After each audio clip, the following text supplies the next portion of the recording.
Beautiful day today. Interesting weather. I'm in a hotel in Jakarta,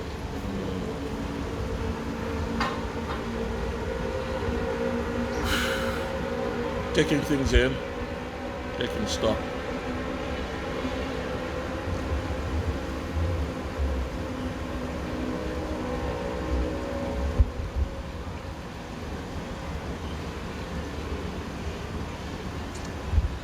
You know,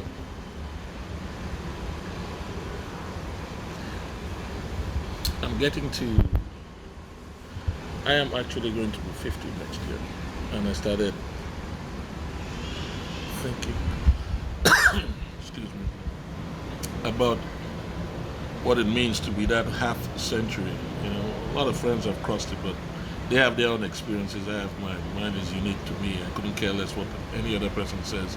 I have to experience things for myself for it to make any kind of logical sense to me. So,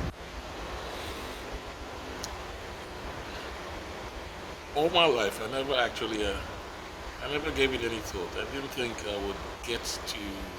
No, that's wrong. I knew I'd go past 50. Well, I didn't know. I just assumed I'd go past 50. But I didn't think about how I would feel because I wasn't 50 yet. It would have been impractical for me to make an assumption on how I would feel being 50 when I wasn't.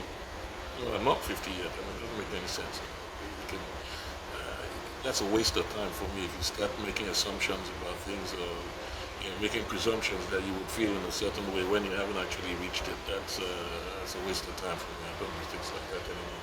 Maybe when I was a lot younger, I used to. But I think when I crossed 35, I gave that up. I'd rather just have the experience and then comment on the experience and how I feel. That's probably why I don't believe in positive thinking because what is that? That is the assumption that you're in total control of your thoughts and half the thoughts that you think you don't even know how it gets into your head. So, what is that? But that's a topic for another conversation. So 50, we're back to 50, and I'm thinking it's interesting. I'm getting here.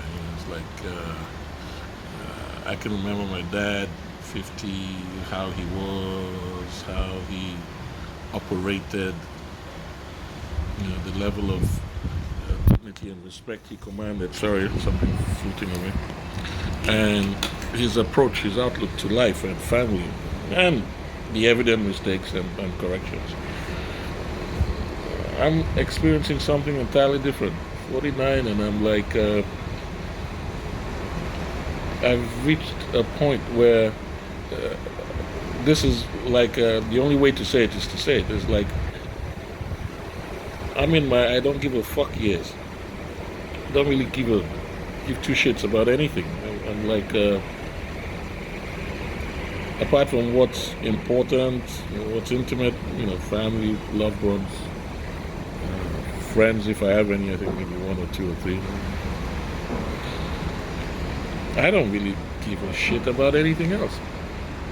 Business and maybe put food on the table, usual stuff. I don't care about world politics because it's all bullshit. It's all rubbish. Everything is, the whole world is so plastic. It's so fake. It's so designed to give you a sense of ingenuity. Well, nothing genuine exists that is not by design. Even my sitting down here is by design, and not necessarily by my design or by some divine plan, which is absolute hogwash in my opinion. But I mean, this is a world that thrives on capitalism. It thrives on confusion, chaos, criminality, corruption, 4 C's. There's really very little you can give a fuck about because everything is rubbish. Everything is fake.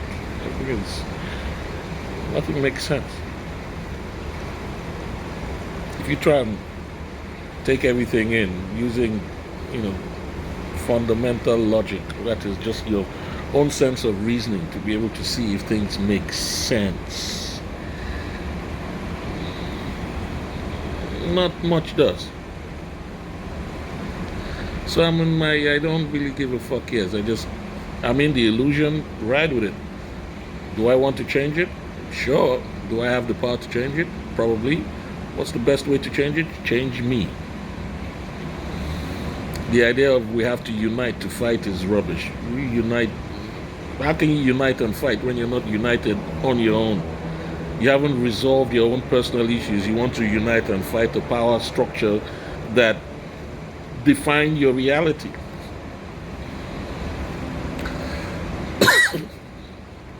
Doesn't make sense. At least to me. If every individual independently decided to make a personal resolution to improve their character and to have a constructive approach towards the way they deal with life. So you don't throw away your time, you use your time constructively. You don't waste things, you recycle what you can. I'm not using the word recycle in terms of environmentalism. I'm talking about reuse things. Don't just consume and throw away. You know, you see yourself in everybody else. So that means you become more humane. You know, rather than donate money to this or join this cause, and then you see somebody who has a different skin pigmentation, and you're like, ugh. And then you say you're humane. You're nowhere close to that. You're a beast. You're abnormality. You have to actually begin to let go of that old way of thinking. That thinking was what shaped the reality we have right now. And the thinking is based on economic prominence and classism and racism and all kinds of isms. But racism is the fundamental one because that's the one that triggers off everything else. And that structure was designed to create this and maintain this by people you don't see. So the sooner we begin to realize that collectively we can't make any change if we don't change ourselves individually, the better the world will be. And that's why I'm in my I don't give a fuck years, because I haven't totally changed myself. I still have so many flaws. I still have issues that I'm dealing with, and what gives me the right to be able to take up a position of authority on mannerisms or ideology or morality when I'll probably look at some porn and masturbate someday? I don't take on that kind of mantle. For me, what's important is get to know yourself better. Look for the best possible you that you can find and work hard towards achieving that, towards being that. That's it. That's as good as it gets for me. Be real. Fake nonsense. I enjoy it. I enjoy the illusion. The illusion is nice. If you have a little bit of money, you can enjoy some level of opulence and exorbitance. Yeah, that's cool. That's not bad. But at the end of the day, what is it all about? I remember back in the day I used to talk about when me and a good friend of mine started on what we would call a spiritual renaissance journey, whatever we used to call it back in the day when we read the Celestine prophecies and so thought we had a handle on things. I remember I used to say